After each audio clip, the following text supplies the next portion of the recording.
So we are moving on to the second movement of the Launy Grondahl Trombone Concerto.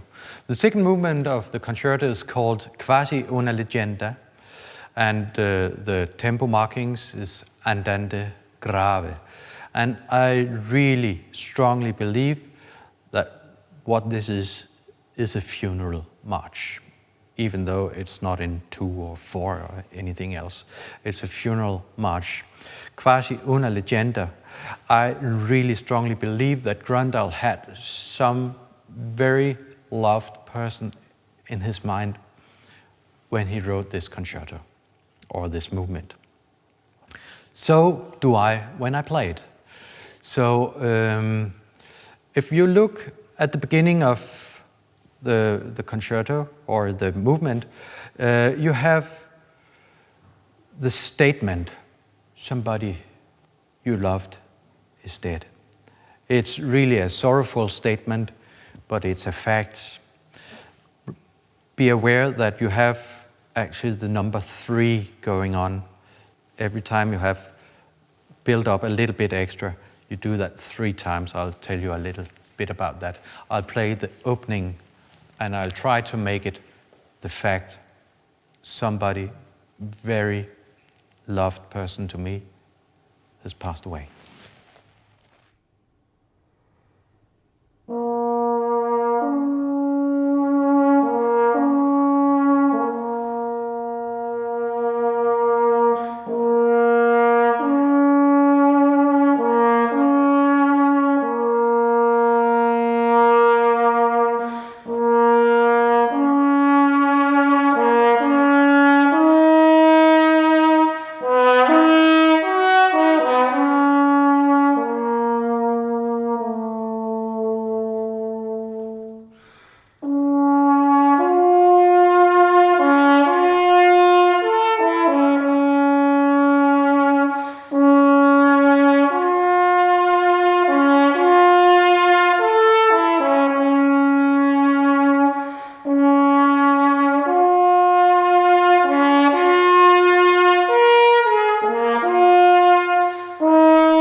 So when I play this, I try to play and then a little bit more and then even more.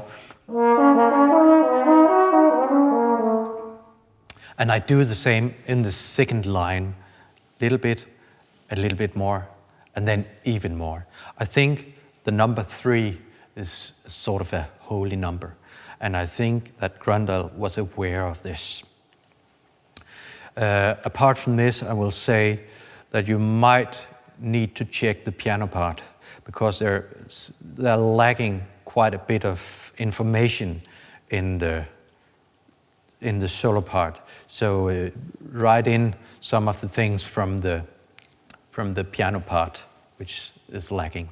So this was the statement. Somebody very near, very close, very loved person has died. So, but when somebody dies, of course, you're really, really sad.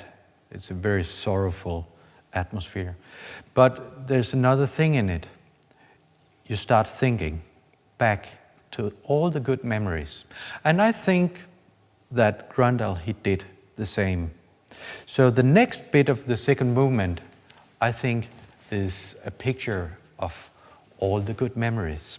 I try to keep it very light.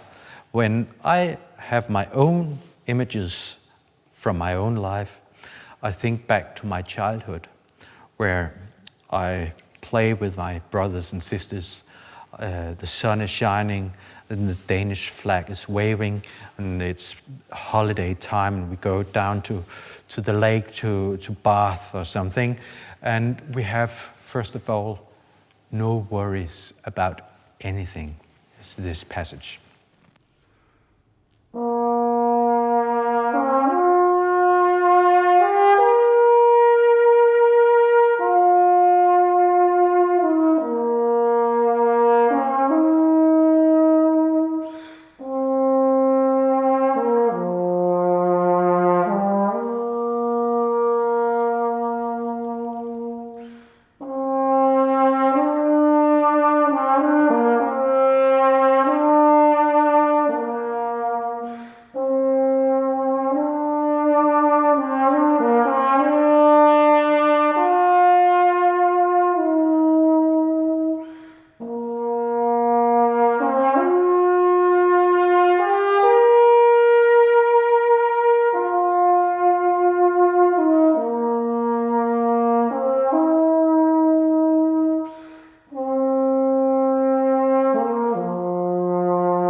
So this is all the good memories. And as you might notice, it's going down to the low B flat at the end.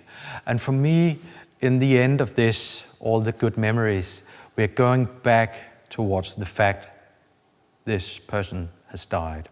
And in my imagination, I see actually the coffin closes or the coffin goes down to the grave. And this is actually the feeling that I'm pretty sure Grondahl had too. So if you lose somebody, you have all these memories, but at a certain point, you'll be really, really desperate to have this person back. It's not understandable how God could take this person from you. So, and you'll actually probably have a fight inside yourself, and you'll be really desperate. I've tried this, and I was really desperate and said to myself, why can't I have this person back? That's what's going on in the next part of this movement. So the first thing is back to the fact somebody's dead, but from the A, which is, you have this, and so on, and then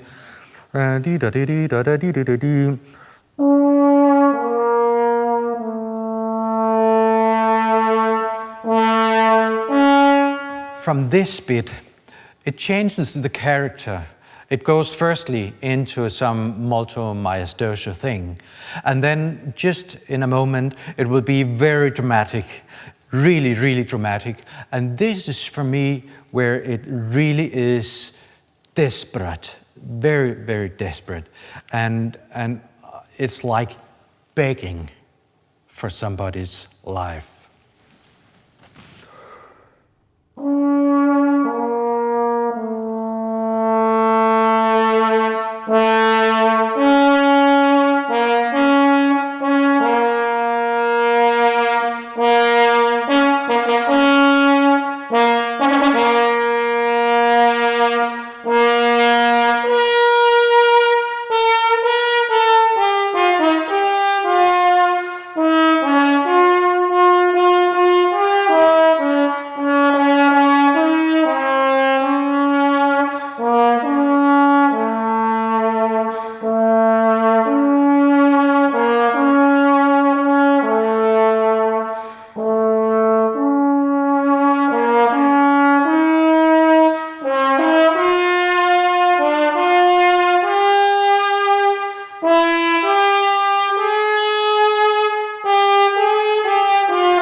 So this is some of the ideas about how I try to get into the right mood. And I think to myself, when I practice some, whatever it is, actually, and most of my students does it, they correct a wrong note. They correct a wrong attack.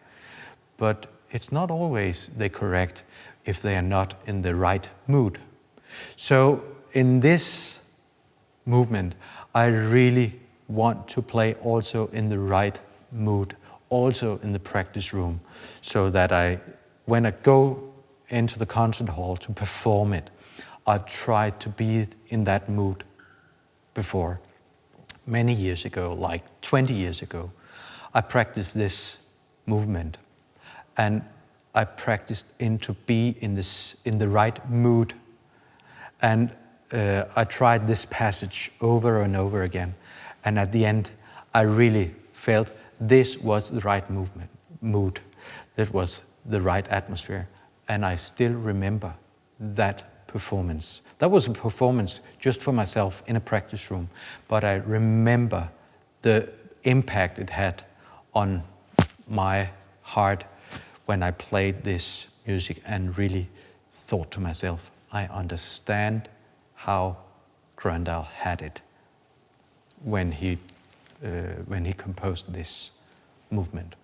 So we have all these desperate things, but when it comes to the end of this, after the climax, after the molto drammatico, he finishes it off and he takes off the pressure, you can say, and that is for me a very important thing, that he goes from very dramatically, very desperate to something, to a sort of an accept that we have to, when we lose a person, we have to believe that if we have the good memories, this person will go to a better world.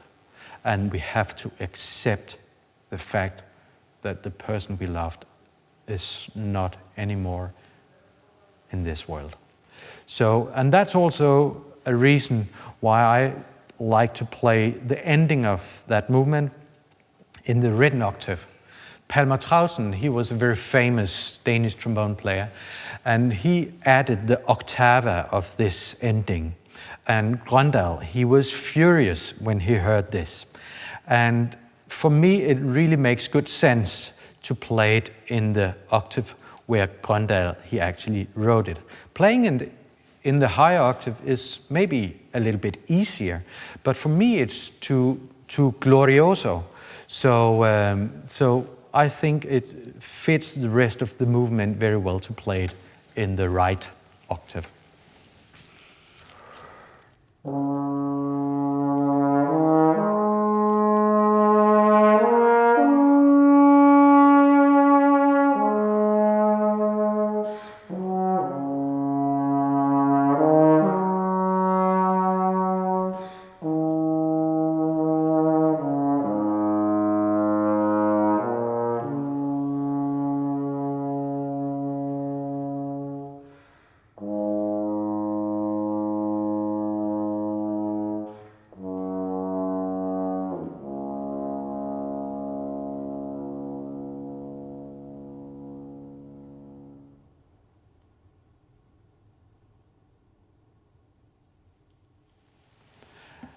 And as you noticed probably, I do not play the very last note. That is only if you play the high octave, you can play the very last chord. But I leave it to the piano or to the orchestra. I think that was what Grondahl, he wanted us to do. So to sum it up, this movement for me is a very dramatic movement. It's all about death. It's about all the good memories. It's about the desperate feeling you have inside, the struggle inside yourself, and it's about the accept. Clarify your head with the accept that this person is not anymore in this world. So this was my ideas about the second movement of the Grondahl Concerto. I hope you'll play it in that manner.